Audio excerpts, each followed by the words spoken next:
tipos de escenarios de investigación.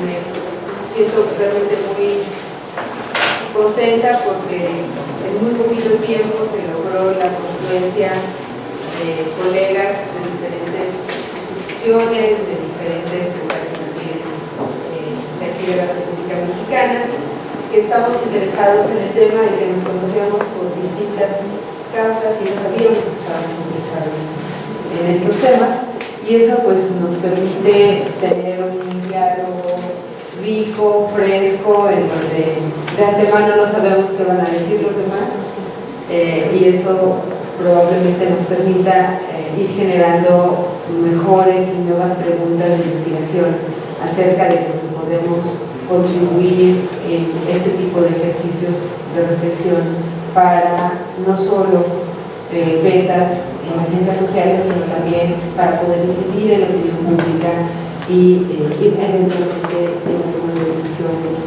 en nuestros gobiernos locales. Entonces, de pura casualidad y porque la vida da muchas vueltas, en este momento me toca estar en un lugar en la institución en donde se supone que tengo que hablar cuando se inauguran eventos, pero la verdad es que lo que quiero hacer es agradecerles a todos los colegas que aceptaron la invitación, a la iniciativa de Roberto, de Cristian y de Roberto Belvi para en unos cuantos días juntarnos a todos y armar un guión para poder conversar, a los colegas que vienen de fuera, que nos hicieron el honor de acompañarnos para acá, y a todo el público asistente, porque seguramente podremos después sumarlos a la discusión. El formato bajo el que vamos a estar trabajando pues es precisamente el de un seminario, no son conferencias magistrales, sino vamos a hacer exposiciones más o menos breves, cada uno de nosotros, sobre puntos particulares alrededor de una serie de preguntas que generamos quienes nos involucramos en la organización, con la idea de que estas preguntas transversales también nos permitan tener un mejor diálogo entre todos y poder hacer propuestas para discutir con el resto del auditorio, que nos gustaría que también se sumara a esta conversación. Y estaremos trabajando a lo largo de todo el día. Va a haber un receso a la hora de la comida, pero no se preocupen, va a haber comida aquí mismo. Quizá no es la más elegante de las comidas, pero prometemos alimentarnos bien para que tengamos mucha energía y podamos seguir discutiendo a lo largo de la mañana y la tarde. Quiero también agradecerle al equipo de apoyo que nos han estado pues acompañando estos días para armar el seminario y que se transmita de la mejor manera. Y la idea es que quede todo grabado y que después lo podamos subir a alguno de los medios de redes sociales con los que cuenten ciestas y que lo podamos compartir también con las otras instituciones que están colaborando, porque el objetivo fundamental de este seminario es precisamente retomar una discusión que se ha venido dando desde hace ya muchos años alrededor del papel que jugamos los científicos sociales cuando nos acercamos a estudiar o a, en algunos casos, legitimar la construcción de grandes proyectos de desarrollo, pero con otra mirada y con esta posibilidad de hacer una comparación entre los diferentes escenarios en los que hemos trabajado cada uno de nosotros.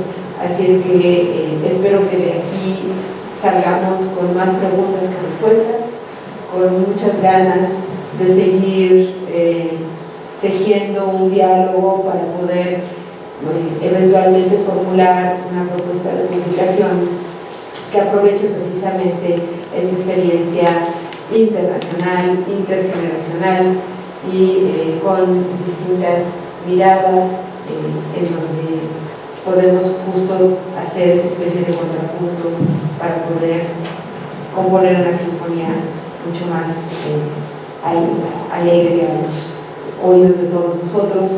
Así es que como parte interesada en este tipo de eventos en doble sentido, porque me gusta el tema, porque lo he trabajado y porque agradezco que me hayan convidado a esta iniciativa, pero al mismo tiempo en mi calidad de autoridad de la institución, a nombre del director general, que se moría de ganas de estar aquí y que estaba muerto de envidia porque vamos a estar trabajando estos temas, pero él precisamente está en este momento en Brasil en un evento donde también se están discutiendo temas de la incidencia de los científicos sociales en las políticas públicas. Les doy la más cordial bienvenida y entonces, pues, sin más, los invito a que nos pongamos a conversar. Le dejo el micrófono para la moderación a Cristiana Evaristo, que pues está haciendo una estancia postdoctoral aquí en México, pero ya tiene una larguísima experiencia de investigación en estos temas en Brasil y ahora en comparación en México. Así es que ella moderará y este primer conjunto de temas de discusión pues estarán a cargo del resto de los colegas que están aquí en la mesa. Yo me retiro al público y regreso a la pública. Muchas gracias.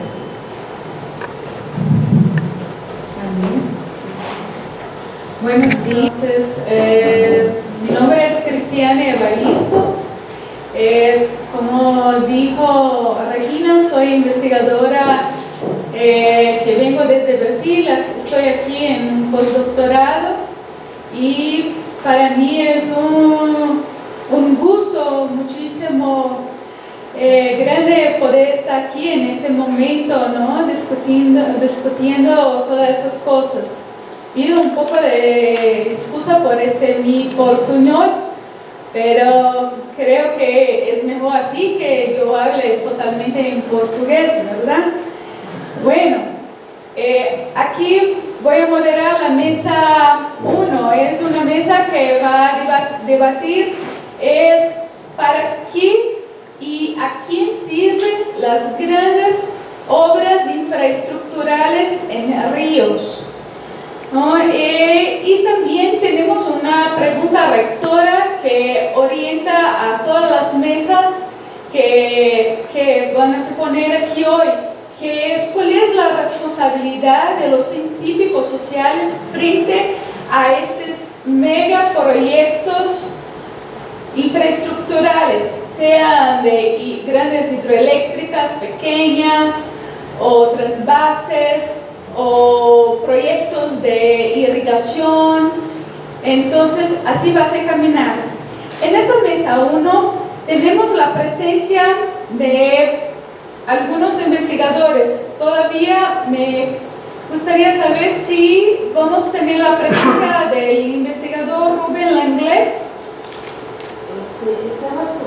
No sé si se conectaba. Iba a estar por videoconferencia. ¿Sí?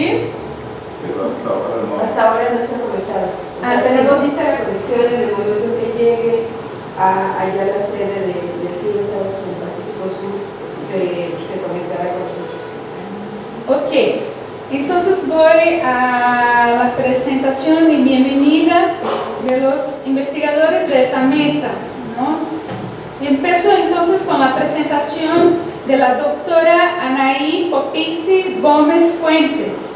Ella es profesora del Colegio de Jalisco, ha estudiado los movimientos sociales en relación al recrecimiento de la presa Yesa en el río Aragón, en España, y este mismo movimiento en contra de proyectos de trasvase y presas en la cuenca del río Ebro.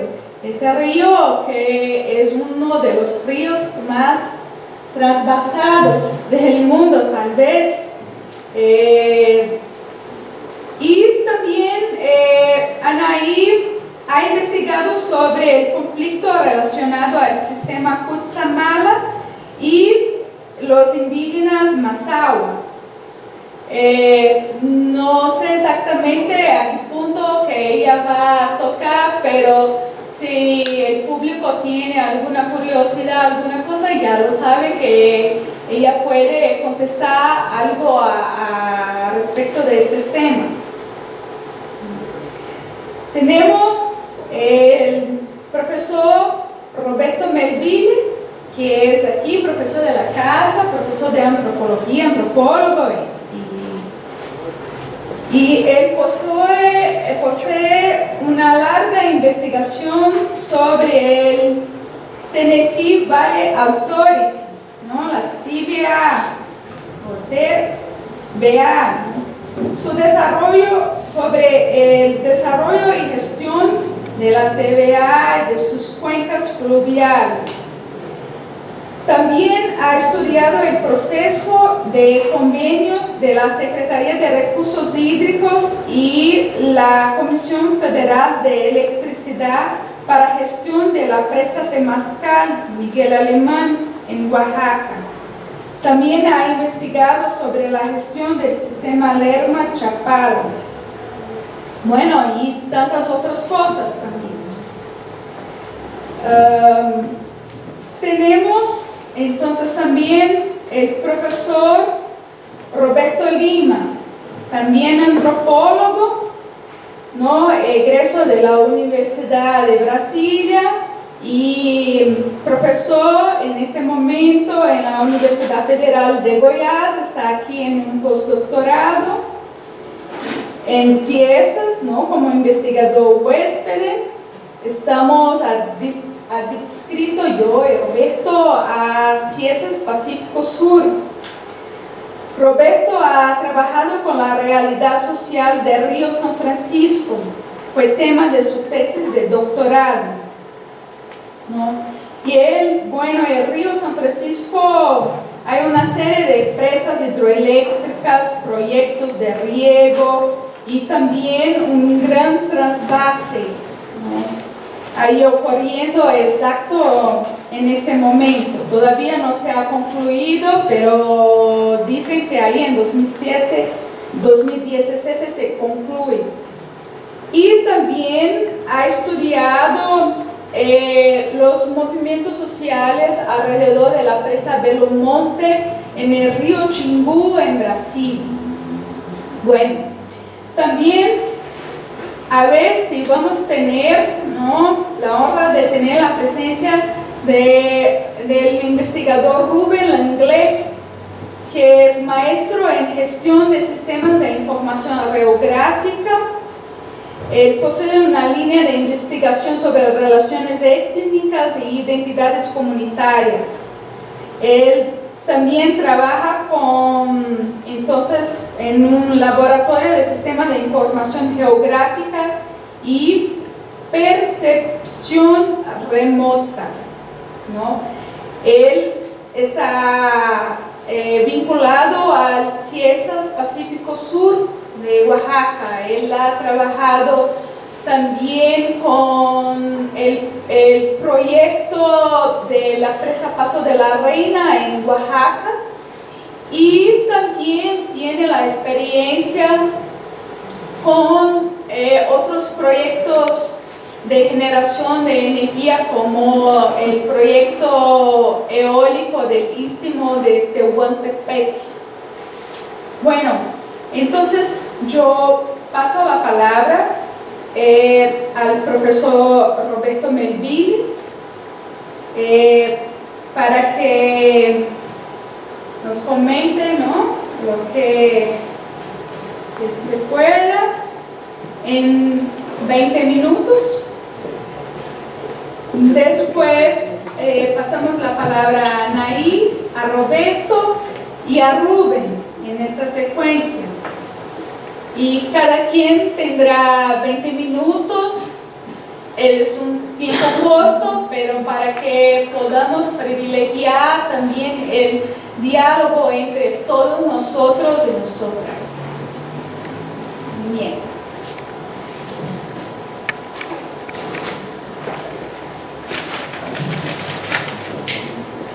Muchas gracias, Cris.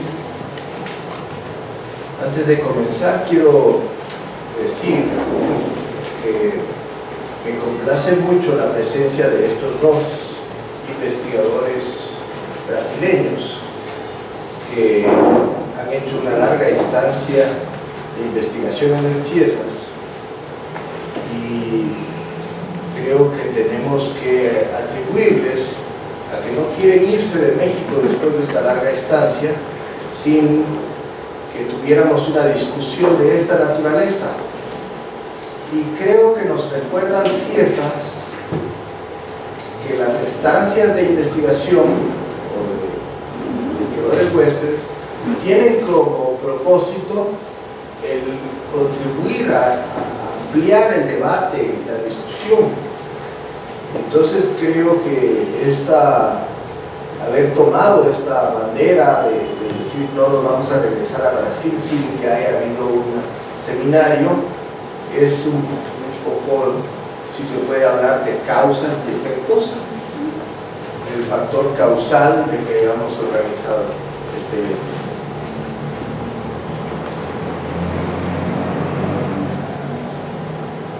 Me parece muy bien que comience yo, porque tengo la impresión de que voy a estar en la postura de la minoría en este debate. Así es que tengo cierta libertad al comenzar a exponer mis ideas y después encontraré que tengo que defenderlas. Abordaré primero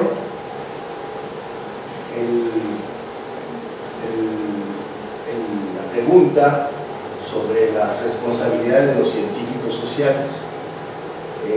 La mesa estaba organizada en torno al tema de a quién sirven las grandes obras hidráulicas, y la pregunta sobre la responsabilidad de los científicos va a tejer las tres mesas, pero yo quiero comenzar con la primera porque creo que me ayuda a poder abordar la pregunta específica de la mesa. Considero que la responsabilidad de los científicos sociales ante las obras estructurales en un río no son muy distintas de las responsabilidades de otros expertos y políticos involucrados en estos complejos proyectos tecnológicos y sus programas complementarios. Esto quiere decir que los científicos sociales no tenemos una particular parcela de responsabilidad social que no tengan los ingenieros, me parece, o otros expertos. También considero que dichas responsabilidades no son muy distintas de aquellas que adquirimos al abordar otros asuntos con grandes repercusiones socioeconómicas, como la reforma agraria, como la urbanización, el desempleo, la juventud, la violencia. Sin embargo, el caso que me concierne y a partir del cual presentaré mis consideraciones tiene ciertas características peculiares que voy a enunciar sintéticamente a lo largo de mi intervención. Las obras hidráulicas del Valle del Tennessee y programas entrelazados con ellas fueron objeto de atención y esperanza entre los líderes de todo el mundo como instrumentos para el desarrollo económico y la descolonización en un momento de grave crisis económica y política. De manera semejante, se prestaba atención y generaba similares expectativas los proyectos socialistas en la Unión Soviética y en China. De similar manera a cómo la socialización de los medios de producción y la colectivización de la tierra fueron utilizados como esquemas ejemplares en la ruta socialista hacia la prosperidad y la libertad, el proyecto Tennessee también fue convertido en modelo ejemplar en manos de la hegemonía adquirida por los Estados Unidos a final de la Segunda Guerra Mundial, por sus características democráticas. Unos y otros merecen ser analizados con el mismo rigor por los científicos sociales. Esta responsabilidad alcanza a todas las propuestas diseñadas para alcanzar las expectativas de bienestar de la humanidad.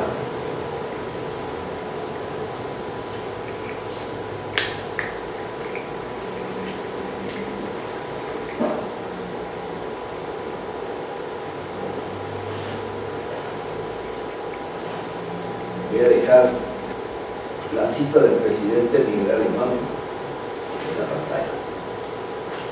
En el caso del Tennessee, los antropólogos mexicanos tuvimos presente que este proyecto fue citado por las autoridades mexicanas como un ejemplo a seguir en la configuración de las obras que se pensaban construir en los grandes ríos de México, el Papaloapan, el Balsas, el Fuerte, etc.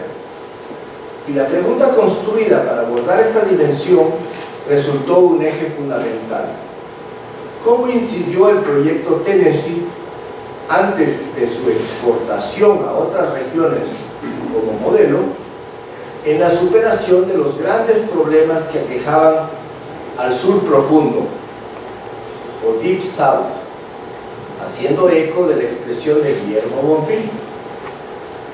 Mi selección de problemas son: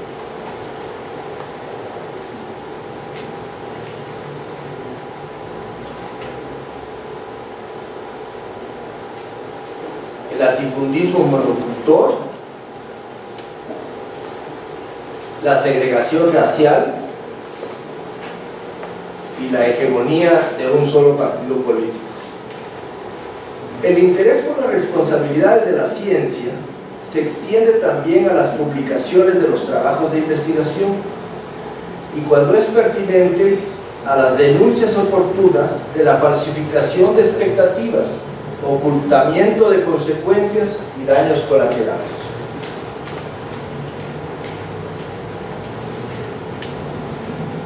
Voy a pasar ahora al tema acerca del examen de los beneficiarios de las obras hidráulicas de un río. Lo que me corresponde en esta primera mesa es examinar, a partir de mi experiencia en el estudio de las obras hidráulicas en el Valle del Tennessee, es cómo abordar esta cuestión que nos ha sido planteada: ¿a quién sirve un proyecto? El río Tennessee se encuentra en la vertiente occidental de los Apalaches, la frontera poniente de las 13 colonias inglesas. Inicialmente el río fue utilizado por los habitantes de la vertiente atlántica cuando comenzaron a expandirse hacia el oeste, como la vía fluvial. Las leyendas de Daniel Boone y Davy Crockett pertenecen a esta fase de la historia. El Valle del Tennessee tiene una forma de mariposa.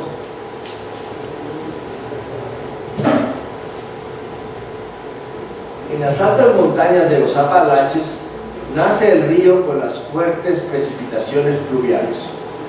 Corren varios ríos tributarios hacia el sur, como en dirección hacia el Golfo de México, pero a la mitad de su curso, por algún accidente geológico, el río gira hacia el oeste y luego hacia el norte para desembocar en el río Ohio. El río Ohio, con las aguas del Tennessee, desembocan en el río Mississippi, que drena un territorio tan vasto como la mitad del territorio de los Estados Unidos. El Tennessee, pues, es solamente un importante tributario de una red de ríos inmensa y compleja. Es importante esta contextualización del Tennessee como parte de una red de ríos para entender cómo se concibió el programa en 1933. En 1918 se construyó una presa en el curso medio del río, la presa Wilson,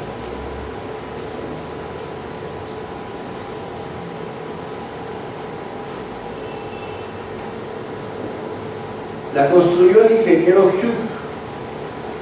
Él no había pasado por una escuela de ingeniería, pero fue llamado para instalar los dinamos en las cataratas del Niágara.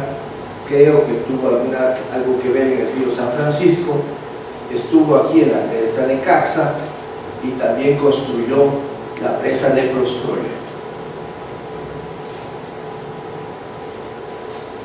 La finalidad de dicha presa, esta presa Wilson, era evitar que durante la Primera Guerra el sur algodonero se quedara estrangulado por un bloqueo alemán sin los aprovisionamientos del guano chileno. Y para ese propósito había que generar energía que permitiera fijar industrialmente el nitrógeno en fertilizantes químicos. Esta obra emprendida durante la guerra posteriormente debía ponerse en manos de la iniciativa privada. En 1928 se produjo una enorme devastación por inundaciones en las partes bajas del río Mississippi. El Congreso ordenó al Army Corps of Engineers, que es como la CONAGUA, pero en Estados Unidos hay dos cuerpos, hay uno en el este que es el Army Corps of Engineers y hay otro cuerpo para la zona árida que está encargado de cuestiones hidráulicas. Le pidió a este Army Corps of Engineers que elaborara planes para ordenar y coordinar los aprovechamientos que había en cada cuenca fluvial. Se hicieron unos 300 planes. Y uno de los primeros planes de aprovechamiento integral fue el diseñado para el río Tennessee. Cuando Franklin Roosevelt fue electo presidente, con un mandato para enfrentar y resolver la devastadora crisis financiera y económica de 1929, puso en marcha una gran cantidad de instrumentos de alcance nacional para enfrentar la crisis que había producido quiebras, desempleo, deterioro de los precios de los productos de exportación y en el ámbito social el desaliento y la desesperación. Pero dentro de los 100 días de su gobierno impulsó este proyecto experimental de orden regional para buscar soluciones a las disparidades sociales, económicas y políticas que persistían entre el norte y el sur desde los tiempos de la Guerra Civil. Dejó en manos de los legisladores, diputados y senadores que se pusieran de acuerdo acerca de las características del proyecto.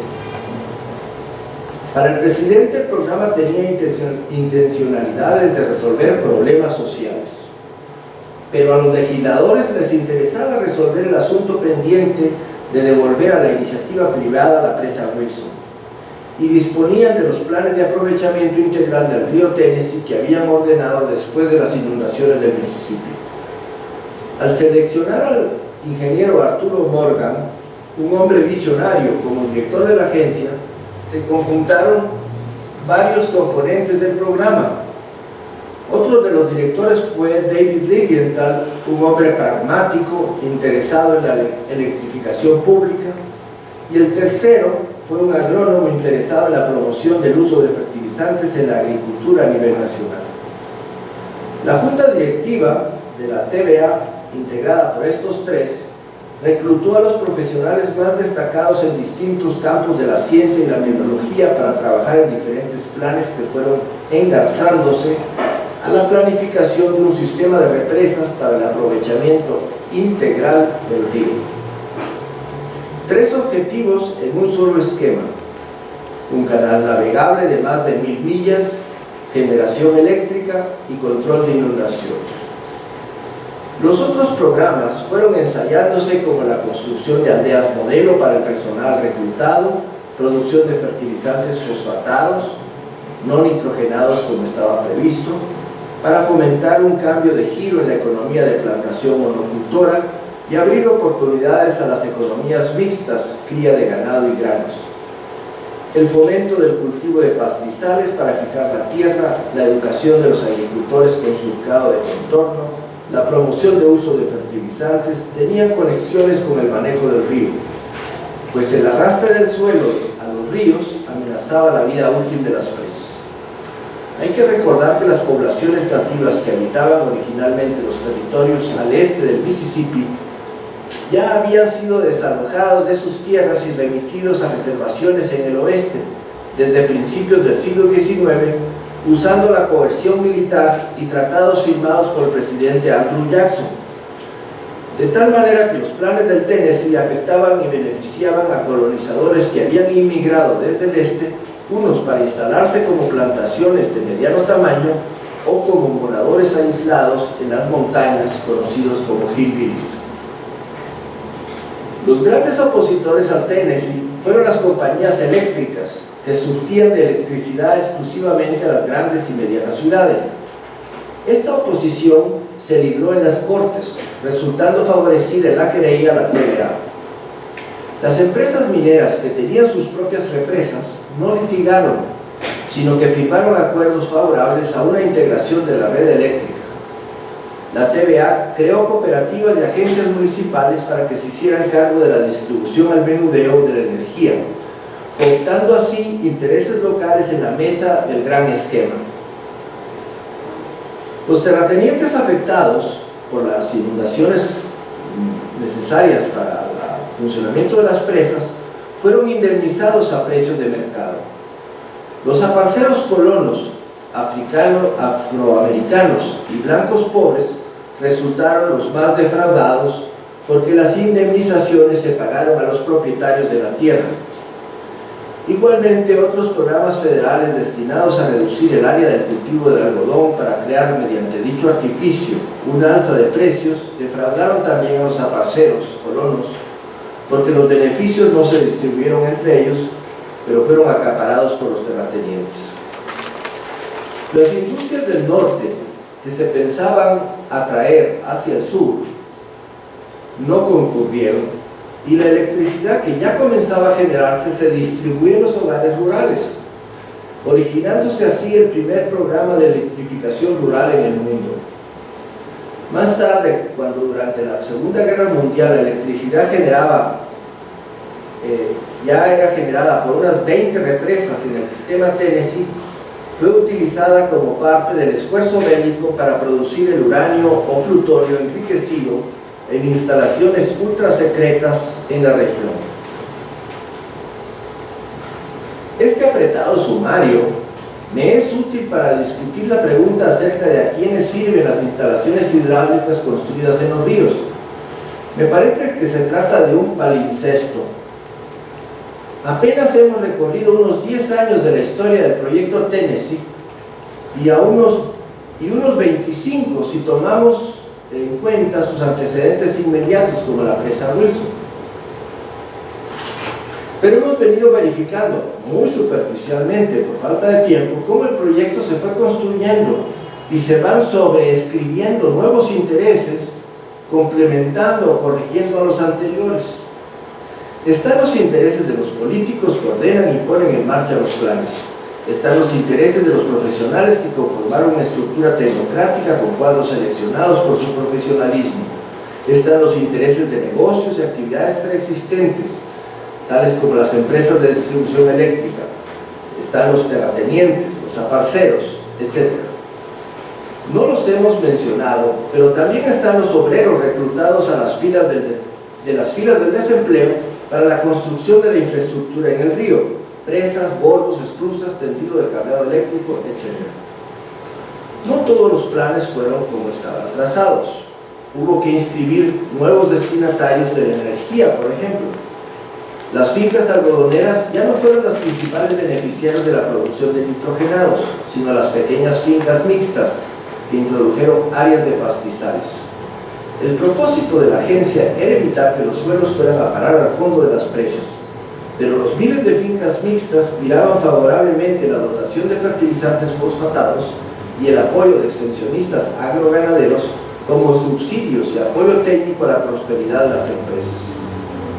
En el sistema norteamericano, las cortes donde se litigan los pleitos entre intereses en conflicto son claves para entender el balance entre la tecnocracia poderosa y los particulares. El manejo del sistema de flujos de agua para 3 propósitos enunciados: generación de energía, control de inundaciones y canal navegable, está sujeto al pago de indemnizaciones a los afectados. El sistema de costos de producción y precios de la energía consumida está también vigilado por otras instancias.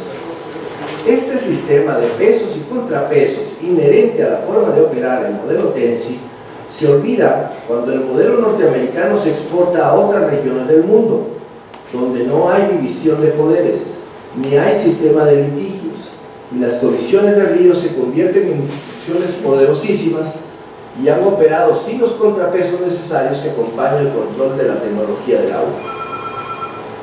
No voy a poder desarrollar el caso de la presa Tims Ford en el valle tributario del río El, pero en síntesis, Se trata de un pequeño valle tributario del Tennessee, en el cual se hizo trabajo de campo y encontramos que había un movimiento de la propia comunidad que deseaba que se construyera una presa en su región rural para promover la economía mixta, es decir, que no dependieran solo de la agricultura, sino de la agricultura y la industria. Este caso es contrapuesto con otra presa que se construye a la par, en la región vecina, donde los intereses inmobiliarios son los que promueven la construcción de la presa Télico, que en México no es conocida, pero es un escándalo nacional porque llegó hasta el asesor principal del presidente en la Casa Blanca. Entonces, este caso estudiado por antropólogos mexicanos en el Valle Elk, donde los pobladores quieren su presa, se contrasta con el proyecto de al lado, donde es la agencia, los tecnócratas, los que quieren la presa, que resulta en una forma escandalosa. Y no puedo desarrollar las ideas de qué beneficios se obtuvieron a través de este proyecto. Mi interés para concluir es llegar a una cierta conclusión que voy a tener que defender sin haber puesto todos los argumentos. La construcción de las obras de infraestructura en los ríos es hoy un asunto muy controvertido. Mi contribución a este debate puede parecer marginal y casuístico, pero considero que la documentación de la forma como una presa puede construirse a propósito de un diagnóstico local, con la participación de los ciudadanos e incluso gracias a la astucia, hoy hablamos de agency, para resolver entuertos burocráticos, constituye una significativa contribución al debate, demostrando que las obras hidráulicas pueden contribuir al bienestar y reordenamiento de la economía de una región. Las presas pueden servir a la población local, es la conclusión de mi trabajo. Este solo ejemplo de un manejo democrático con resultados tangibles en la economía y la vida política de una región rural permite desfechetizar a las presas, a las estructuras construidas en los ríos.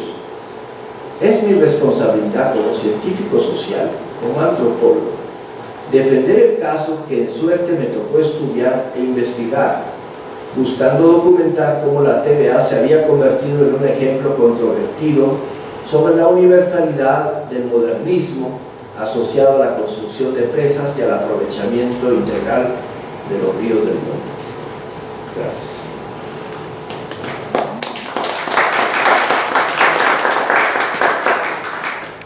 No, es una carita pendeja.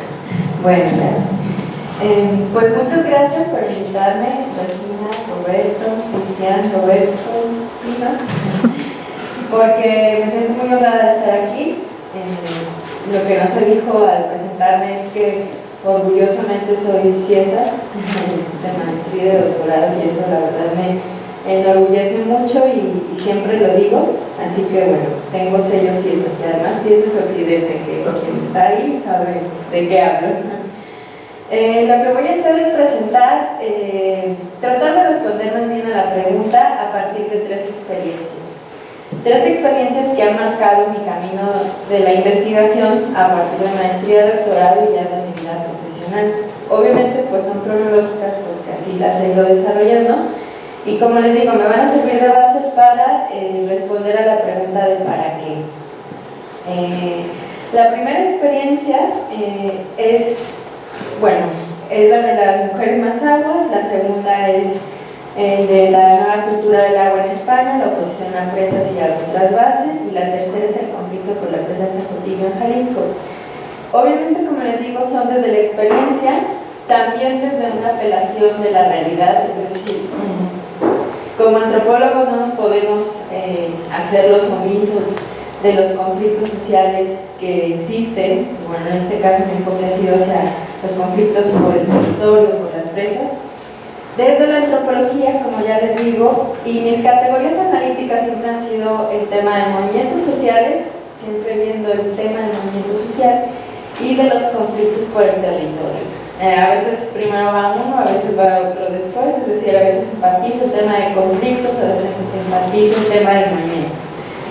Pero bueno, le voy a pedir a Roberto Melvi que si me ayuda por favor a poner una serie de fotografías. Yo voy a tratar de relatar muy brevemente cada uno de los casos para después intentar responder la pregunta.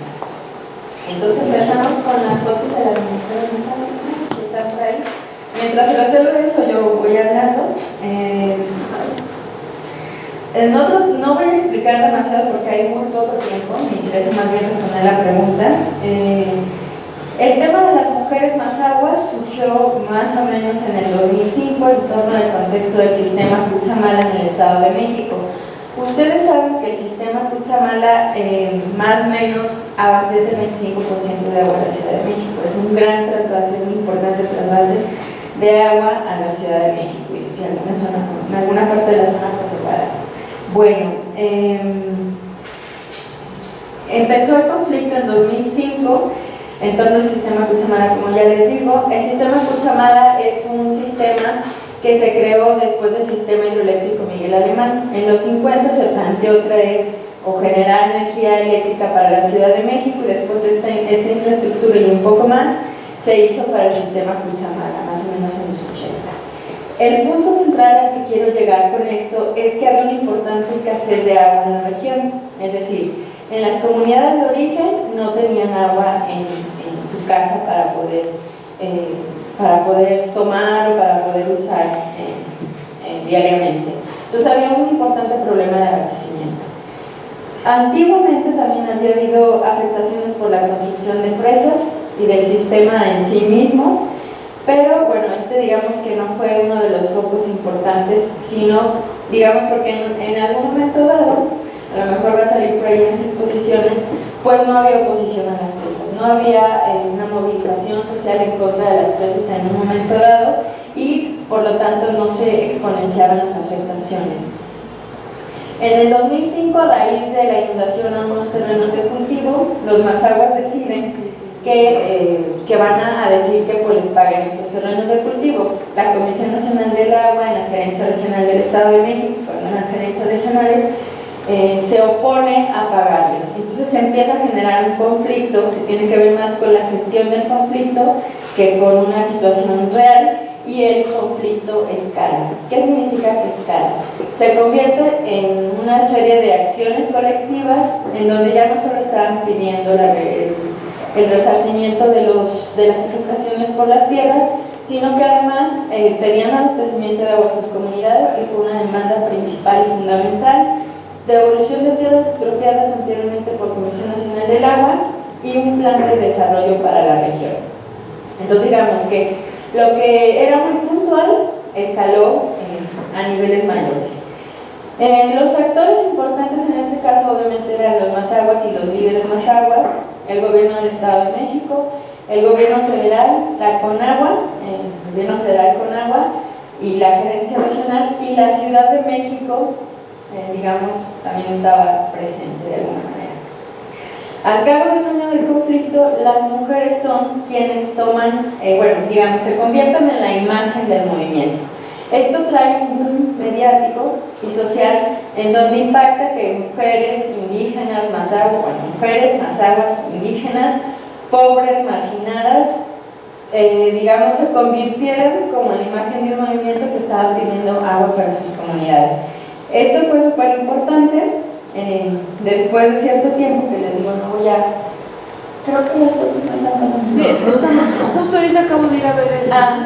¿Qué pasó? Hay un problema de proyección, ¿no? Sí. Bueno. Si no, ahorita las vemos. Al cabo de cierto tiempo y de una serie de vericuetos que no voy a tener tiempo de explicar, surgen conflictos al interior del movimiento. Eso está apagado. Hola. Surgen conflictos al interior del movimiento y hay ruptura. Entonces, bueno, a pesar de que hay logros, es decir, se logró el abastecimiento de comunidades, se logró de alguna manera un plan de desarrollo, la devolución de las tierras, los pagos de los terrenos, hay conflictos al interior y hay ruptura. Digamos que el movimiento en sí fue exitoso, logró cosas importantes y de alguna manera nos demuestra que apelando al gobierno se pueden lograr cosas, ¿no?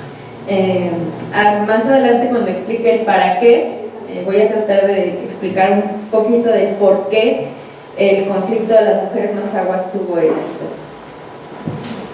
Bueno, van a ir atrasadas las fotos porque ahora van a estar la de las mujeres mazahuas y luego voy a empezar a hablar de otras.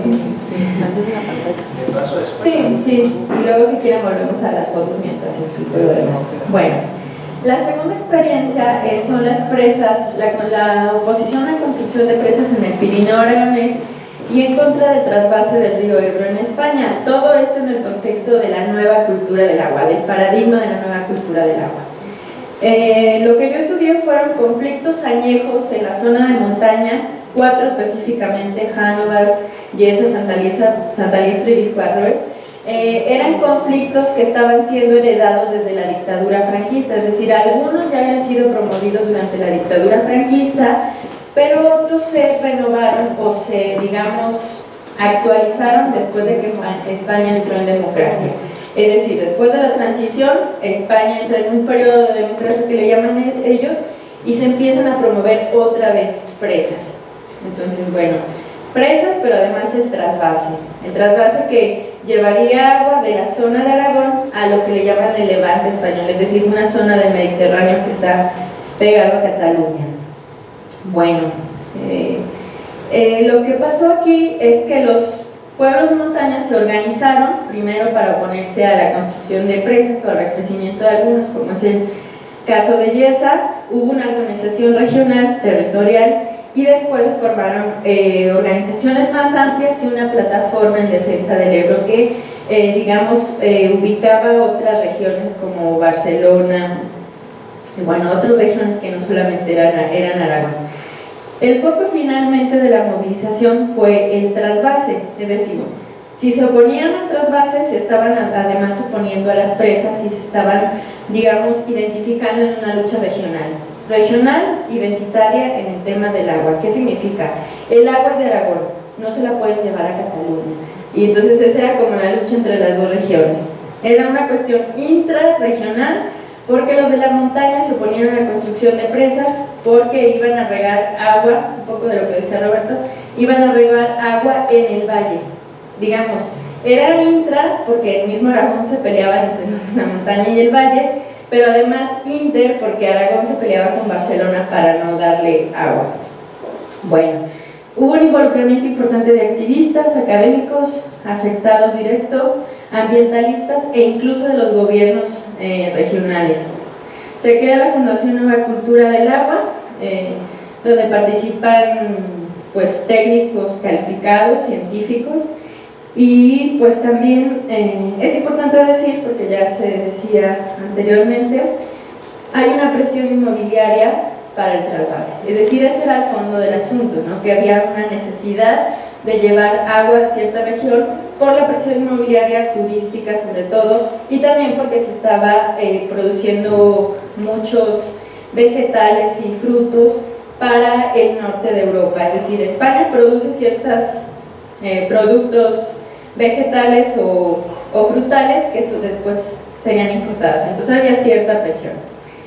Una de las cuestiones importantes es que se crea el paradigma de la nueva cultura del agua como una alternativa y se cuestiona el modelo de gestión actual. La siguiente. El siguiente asunto del cual les voy a hablar es lo que actualmente trabajo, que es el conflicto por la construcción de la presa del Zapotillo. Esto se desarrolla en la zona Altos Norte, en Jalisco. Bueno, es una construcción de una presa que afectaría a 3 pueblos, Temacapulina, Cacico y Palmarejo. Es un conflicto que viene originalmente desde 2005, 2008 es cuando tiene su parte más importante porque empieza la movilización social, una de las categorías que estudio. Tiene un importante asunto con el trasvase, es decir, el agua que se represaría en la presa Zapotillo sería trasvasada hacia la ciudad de León y también se piensa que se llevaría agua a Guadalajara y hasta los mismos altos de Jalisco. El foco del conflicto han sido las afectaciones a los pueblos de a los pueblos específicamente de Temacapulín, es decir, la lucha se ha centrado en las afectaciones al pueblo de Temacapulín. Temacapulín ha dado la batalla desde el 2005, pero es importante decir que a últimas fechas, hace más o menos 2 años, aparecieron unos actores importantes. Es decir, aparecieron los productores empresarios de los altos. ¿Y por qué son importantes? Pues porque son productores de huevo, leche, carne, pollo, res, es decir, se dice, yo no lo sé exactamente, que producen el 40% de la proteína en México. Entonces digamos que son empresarios poderosos, con dinero, y que se están oponiendo al trasvase. ¿Por qué? Una cuestión interregional. Se están oponiendo a que se lleven el agua a León a otros empresarios que también están pugnando por el agua, pero entonces ya empieza el conflicto a ser no solo intra, sino además interregional.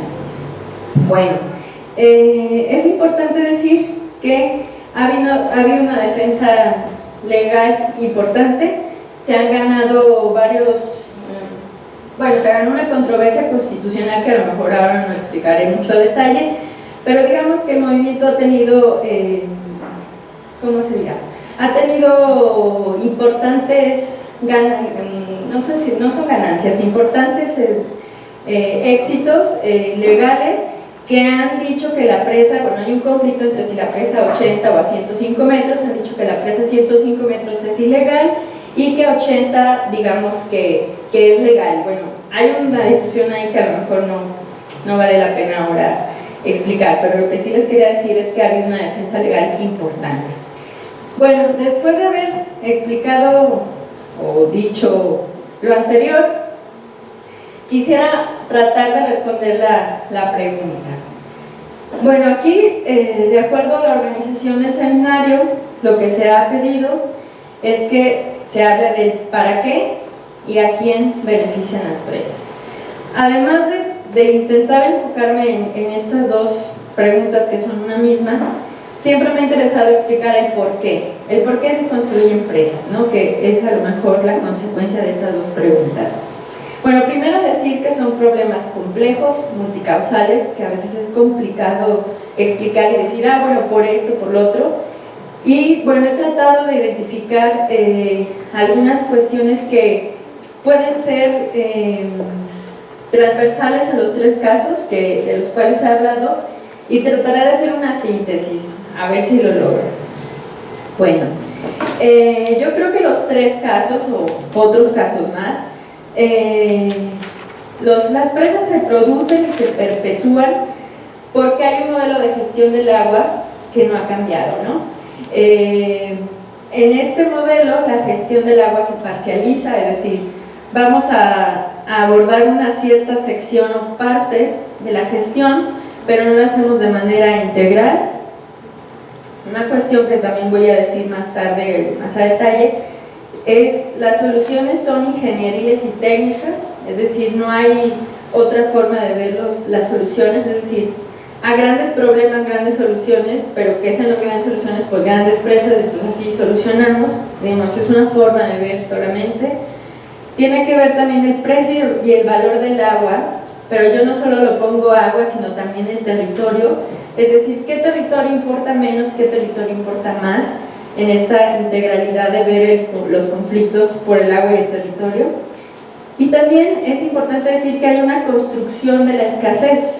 O sea, ¿qué significa la construcción de la escasez? Bueno, vamos a construir social y en el discurso que hay una escasez y entonces tenemos derecho a traer agua a esta región, tenemos derecho a que esta región además contamine ríos y entonces, bueno, usamos el agua, la contaminamos y la dejamos ir. Entonces, de alguna manera hay una construcción de la escasez. Otro factor importante es que se beneficia una región o territorio sobre otro, por lo tanto también se beneficia un sector de la población sobre otro y siempre hay ganadores y perdedores, por lo tanto hay una desigualdad social y quiero leerles un poquito de lo que escribí en en el resumen, que a lo mejor queda un poquito más clara esta idea. Dice, en este tipo de obras guardan siempre una lógica de desigualdad social en donde se beneficia una región o un sector de la población en detrimento de otro. Bajo esta idea, los argumentos a favor de las mayorías siempre ganan, es decir, la construcción del discurso político legitimador se encamina a explicar que a grandes problemas, grandes soluciones. En este caso, las grandes soluciones son construir presas y hacer trasvases. Bueno, un poquito de lo que quería decirles. Bueno, por otra parte, el Estado y sus instituciones siguen siendo fuertes.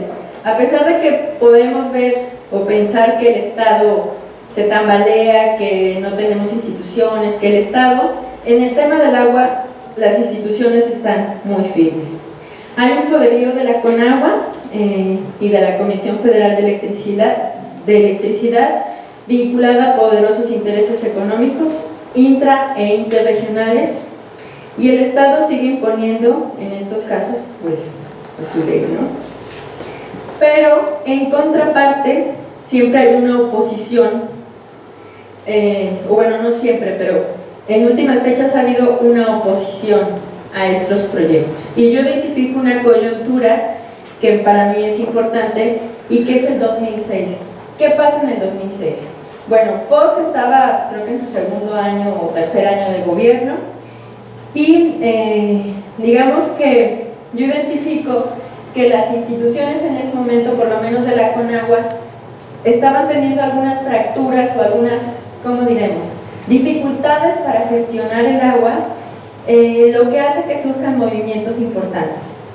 ¿Cuáles son esos movimientos importantes? Bueno, uno de ellos son los Mazaguas, que como les dije son exitosos porque logran apelar al gobierno, el gobierno le responde y finalmente logran muchas cosas. Es decir, hay logros físicos, materiales que ellos, digamos, gestionan a través del conflicto. Otra cosa importante que es coyuntural es que en el 2006 el cuarto Foro Mundial del Agua se celebra en México. Esto fue un motivo de confluencia para muchos movimientos nacionales y regionales e internacionales. Entonces, movimientos que estaban por ahí dispersos o no muy visibles, o más que movimientos, conflictos, se fusionan en un solo propósito, que era el cuarto Foro Mundial del Agua, es decir, las actividades alternas al cuarto Foro Mundial del Agua. Bueno, esto para decir un poco que el Estado, aunque es fuerte, en algunos momentos llega a tener fracturas y es donde entran los conflictos. Ya voy a terminar.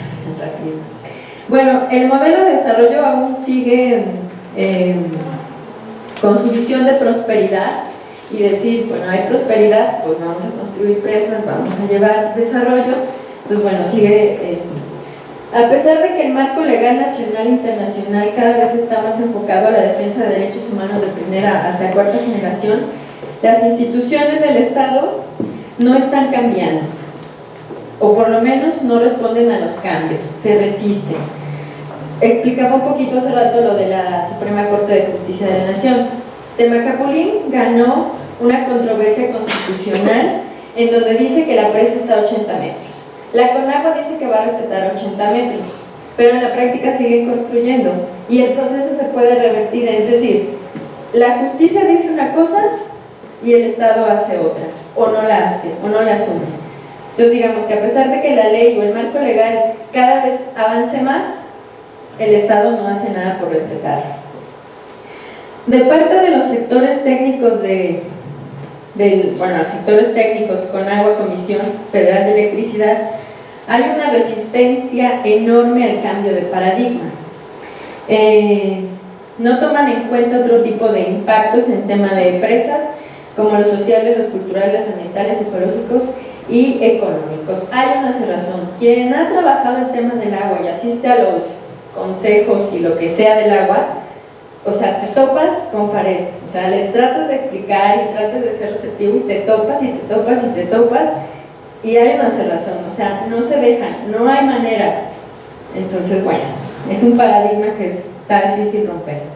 En ese mismo sentido, el conocimiento científico se sigue construyendo desde el positivismo, por lo menos en estos casos.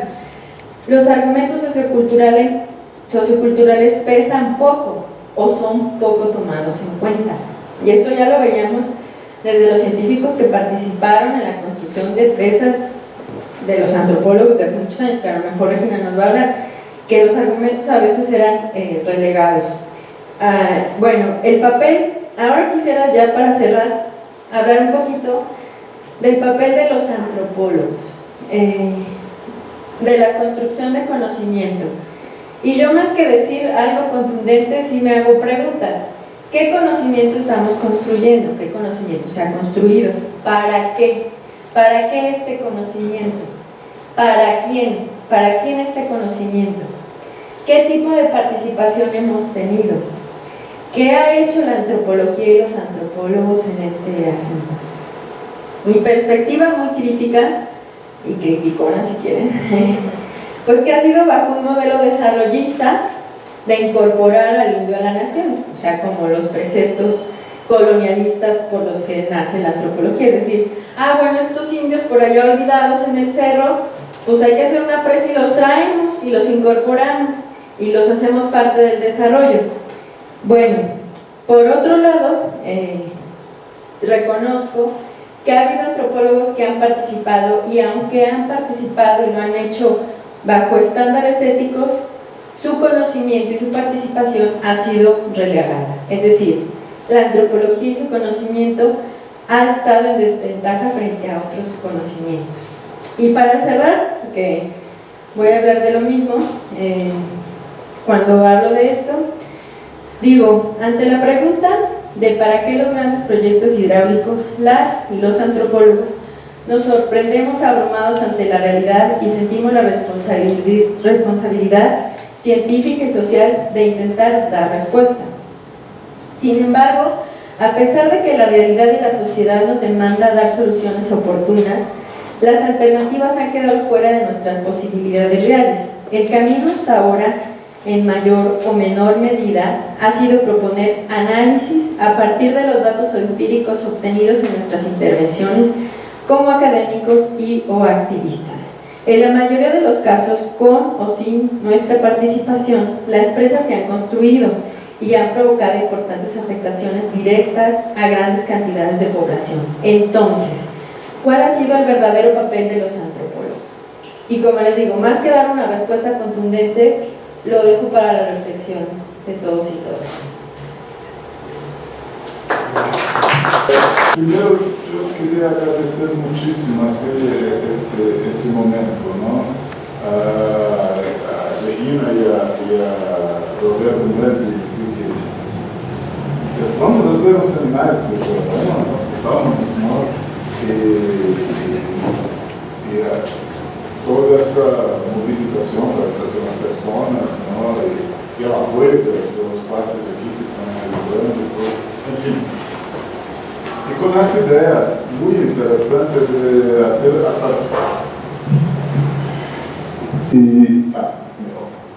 y con esa idea de tener preguntas, ¿no? Tenemos una pregunta, ¿no? Bueno, a mí me gustaría más hablar de México do que de Brasil, porque tenía que estudiar México. Pero tengo certeza que ustedes prefieren que yo hable de Brasil. No, entonces voy a hablar de Brasil. Sí. A pesar que mi pensamiento está mucho en México, ¿no? Porque estuve en Jalcomulco, estuve en Paso de la Reina, estuve en Temacapulín, estuve en La Palapa, estuve en Miguel Alemán, estuve en Cerro de Oro. Todas essas presas estuve haciendo mi propia investigación.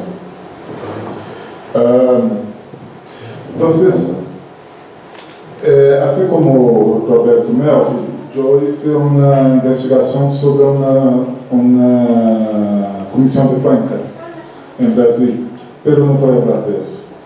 Voy a hablar de cosas que están pasando ahorita, por una tristeza tal vez de Mel, que no vamos a cerrar esa cosa para otro día, pláticas sobre las comisiones de cuenca. Solo poner aquí todo empiezo, que es 20 para que no me. Voy a hablar de dos obras son las más grandes que están haciendo en Brasil hoy. El trasvase del río San Francisco y la presa de Belo Monte. ¿Okay? El trasvase del río San Francisco es un proyecto muy antiguo. Él empieza mismo a hacer la idea viene del imperio, del siglo XIX, pero empieza a ser construido en verdad como imaginado como un proyecto factible en la dictadura brasileña, en los años 70. ¿Sí? Y en los años 2000 gana fuerza. Y es muy interesante que en los años 2000 yo estaba haciendo mi tesis doctoral en Rio São Francisco y nadie sabía de ese trasvase, ¿no? Entonces empecé a leer y estudiar, ¿no? Y hacer algunas cosas como pequeños artículos de periódicos, esas cosas, ¿no? Bueno, y había tres cosas que estaban se colocando en azar, ¿no? ¿Para qué iba a ser el trasvase, ¿no? Iba a ser para llevar agua a los semiáridos, muy bien. Había otra cantidad de preguntas que se hablaba, ¿cuál es el impacto de la obra? O sea, ¿cuáles son las consecuencias positivas y negativas que va a haber? Y había un otro grupo de cuestiones que estaban entre esos dos, que era, ¿cuánto va a ser eso? ¿No? Porque el proyecto ya se hablaba ahí en $2.000 millones en 2000. Y hasta hoy está creciendo ese valor, ¿no? Entonces, con eso, tenemos un rollo, porque tenemos que pensar si los objetivos se lograban con esa plata, que era mucha, pero si iban a ser logrados, si se ia en esa dirección. Y hubo un debate muy interesante en que el Banco Mundial dijo, no, hombres, no hagan eso, primero tem que hacer regularização fundiária, hay que discutir o modelo gerencial del agua, hay que discutir el crédito, el control fitosanitario, hay mucha cosa para hacer antes de eso. La Sociedad Brasileña para el Desarrollo de la Ciencia, la SBPC, hizo una nota técnica que acabó con el proyecto. Y, por otro lado, Lula metió su vicepresidente, José Alencar, como el articulador del proyecto. O sea, hubo una voluntad política casi, si no era el presidente, era el vice, o sea, no estábamos ahí frente al jefe de Estado, ¿no? Y cuando empezó a salir del papel el proyecto, en 2007, lo que empezó a salir del papel fue un Frankenstein, porque para lograr los acuerdos necesarios, eso que Merkel habló de manera tan bonita, se creó una cosa que jamás funcionaría para nada, ¿no? Sería una obra por obra, porque la cantidad de agua que se iba a sacar no era suficiente para la cantidad de personas que se decía que iba a llegar. Son 600 kilómetros de canales, entonces para que los movimientos por reforma agraria no hablaran nada, dijeron no hablar de las laterales de los canales, no sé, para reforma agraria, pero la cantidad de agua nos daba para irrigar ni los primeros 50 kilómetros de los 600. O sea, la única cosa que surgía en nuestro horizonte era la obra por obra. Pero, quando llegamos em Ceará, eu e Cris, para estudar uma presa que foi hecha já pensando, antes da aprovação do trasvase, já pensando no futuro trasvase, que era o Castanhão, nos deparamos que de aí saiu um canal para um porto, e aí estavam construindo uma siderurgia. Se aí está metade da água, vai para a siderurgia, e a outra metade iba para uma refineria de petróleo em outro porto. E nenhuma gota vai às pessoas. Há um prejuízo muito grande do governo brasileiro de não meter plata para pobres para nada. Creio que é muito parecido isso com México, não? Então, hasta hoje não termina, começou em 2007, digo Cris que dizem que em 2017 termina, a ver, nadie sabe, não? Pero se terminar, o que se vê é isso, não? Todo o que se falou de ganho social não vai haver, e toda a água se vai para uma siderurgia e uma refineria. Não? Bem, Belo Monte. Belo Monte é outro, chamamos na Espanha uma rara catedral, não? Uma coisa muito rara. Assim. É também a Catedral do Progresso, não? De desarrollo. É também um projeto da ditadura, não? Iniciou, chamado de Cararaú, aquela fotografia, sim, esqueci de dizer, aí arriba, a primeira fotografia é Itaipu, lá do meio elas vão baixo de São Francisco, e a terceira é Belo Monte. Aqui abaixo é Tuíra. Tuíra é uma indígena Caiapó que um encontro em 89 tomou esse machete e apapachou o diretor de Eletronorte, que seria como CFE, não? Ele gritava mentiroso, enquanto assim esse carinho, não? E a outra foto é lá para lá. Bom, com os machetes também. Então, em 89 se logrou a cancelação pela presa. Pero, como acaba de decir Anaí, el pueblo gana, pero el Estado no. Volvieron en 2002 con la elección de Lula. El proyecto sale otra vez de las cajas donde estaba y quien va a gerenciarlo es Dilma Rousseff, que es la pérola, el proyecto más amado de Dilma, es Belo Monte. Bien, se pasó de todo en términos del movimiento social en contra de la presa. Fue impresionante. Y él viene hizo un libro para los banqueros, una economía perfecta para enseñar por qué no meter plata ahí. La Sociedad Brasileña por el Desarrollo de la Ciencia hizo una reunión, de sus reuniones bianuales fue solo Belo Monte, participamos de eso. La CIDH dijo que Brasil tenía que respetar los tratados internacionales y Dilma contestó llamando el embajador de vuelta. El IBAMA, que es nuestro Instituto Brasileño de Medio Ambiente, una serie de técnicos pidieron demisión para no firmar. O sea, fue muy fuerte. Y sobre todo eso, Dilma pasó como un tractor, ¿no?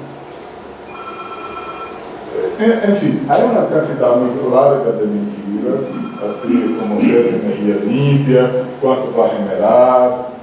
Ya se probó que la energía eléctrica no es limpia, en la Amazonía todavía peor, en la Amazonía termoeléctrica es más económico y menos poluente que la eléctrica. Bueno, no importa, ¿no? Pero lo importante es que aquí tenemos también, se quedó probado que que no va a generar ganancia. Es la obra por la obra, son 18 mil millones de dólares. Bueno, o es la obra por la obra o hay otra cosa. ¿Y qué es la otra cosa? Una gigantesca minería de oro canadiense, Belo Sol, dentro de tierras indígenas, y una industria de aluminio china que se vai instalar aí também, alumínio e ouro. E nenhum quilowatt se vai a nenhuma casa, não? Además de uma tremenda epidemia de diabetes, hipertensão entre os indígenas. Aí são 14 terras indígenas aí nessa região. É uma situação que estamos entre o etnocídio, como houve com os massatecos, os chinantecos, em Cerro de Ouro e Miguel Alemão, e o genocídio mesmo. Bien, agora vou falar de los antropólogos, ¿no? Porque há uma distinção entre a antropologia em Brasil e em México. Perdão, estão logrando compreender mi portunhol arquiselvaje? Bueno, en México, la antropología tiene una tradición increíble, ¿no? Y viene desde el estado post-evolucionario, hasta antes, ¿no? Hasta Porfirio con Gama. Pero los antropólogos siempre estuvieron involucrados en la creación del Estado Nacional, ¿no? Vasconcelos, em la Secretaria de Educação Pública, Gâmio, Caso, são pessoas importantíssimas para pensar a criação, a guia do Estado Nacional Mexicano. Em Brasil, a consolidação das ciências sociais se dá muitíssimo mais tarde. E se dá em el período dictatorial, ¿no? O sea, por ejemplo, el posgrado en antropología del Museo Nacional es de 68, auge de la dictadura. De USP, Universidad de São Paulo, es 72, y de Universidad de Brasília, es 72. Son los tres más importantes, sí, históricamente. O sea, ¿qué quiero decir eso? Es que en Brasil la academia, la antropología se desarrolla dentro de la universidad, dentro de la academia, y en gran parte, vamos a decir, en contra del Estado, ¿no? O una desconfianza muy fuerte en relación al Estado. ¿Sí? Y com essa ideia participamos do processo de redemocratização. Ou seja, quando empieza-se a construir a nova Constituição, a Constituição de 88, participaram antropólogos. E muito interessante é que nessa época os antropólogos criaram um código de ética. Temos um código pequenito da Associação Brasileira de Antropologia. É uma barriguita. Les digo a importância disso. É que sabemos ele todo o tempo. Assim, sabemos na cabeça. O código de ética da CDI tem 21 páginas. Não? Nadie lo sabe. Vamos ter. Certo? E esse código de ética também foi desenvolvido em época, por exemplo, que estava se fazendo a revisão do convênio 107 da OIT, não? Que virou 169, não? Então sai muito disso em nosso código. Bem, duas coisas me chamam a atenção aí, não? Há princípio que diz: os direitos dos antropólogos devem estar subordinados aos direitos das populações que são objeto de investigação e têm como contrapartida as responsabilidades inerentes ao exercício da atividade científica. Então, primeiro, os direitos das comunidades. 2. Há outro princípio que me gusta muito: garantir que a colaboração prestada para a investigação não seja utilizada com o intuito de perjudicar o grupo investigado.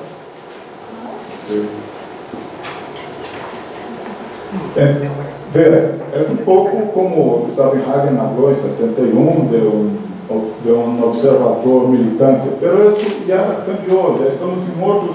Hoje, eu que estamos um pouquinho mais adelante, e ele vai pegar o programa de pós-grado que eu agora faço, nós outros já colocamos que é o objetivo de nós outros, formação acadêmica de indígenas e cimarrones, mas também outros homólogos, fortalecendo desse modo as capacidades de liderazgo frente aos profundos câmbios que experimentam nesse momento. Não?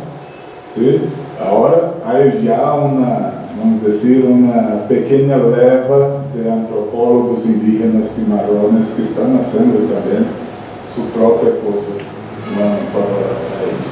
Bueno, o que tem isso que ver?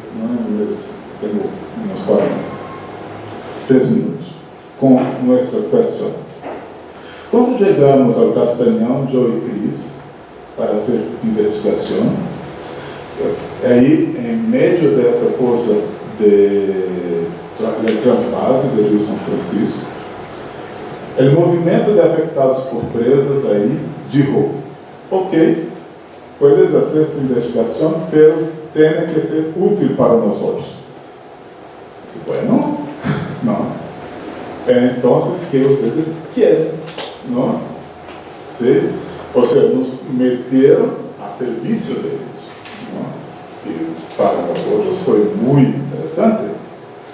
E se tornou, vamos dizer, um intercâmbio muito interessante, porque eles nos ajudavam a mirar tudo o que queríamos ali, de como funcionava o movimento social, pero também aportávamos informações a eles de como estava funcionando a discussão do transvase do Rio São Francisco, de maneira que foi aí que o movimento de afetados por presas em Brasil entra na luta em contra do transvase do Rio São Francisco, dentro das classes que eu, Cris e outros estávamos dando para a educação de jovens e adultos, não? Em que eles discutíamos quais seriam as estratégias do movimento, etc. Sim? Então, para mim foi muito interessante ver, não? Bueno, perdemos em um sentido a transposição se está haciendo, não? Pero eu creio que tivemos um papel como científicos, porque fizemos uma boa etnografia, um bom trabalho de investigação, pero também ativo, não? Em sentido de formação. E para juntar com Belo Monte,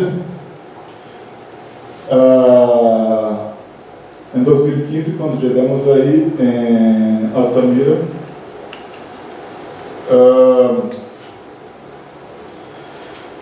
fomos recebidos por um chavo de 24 anos,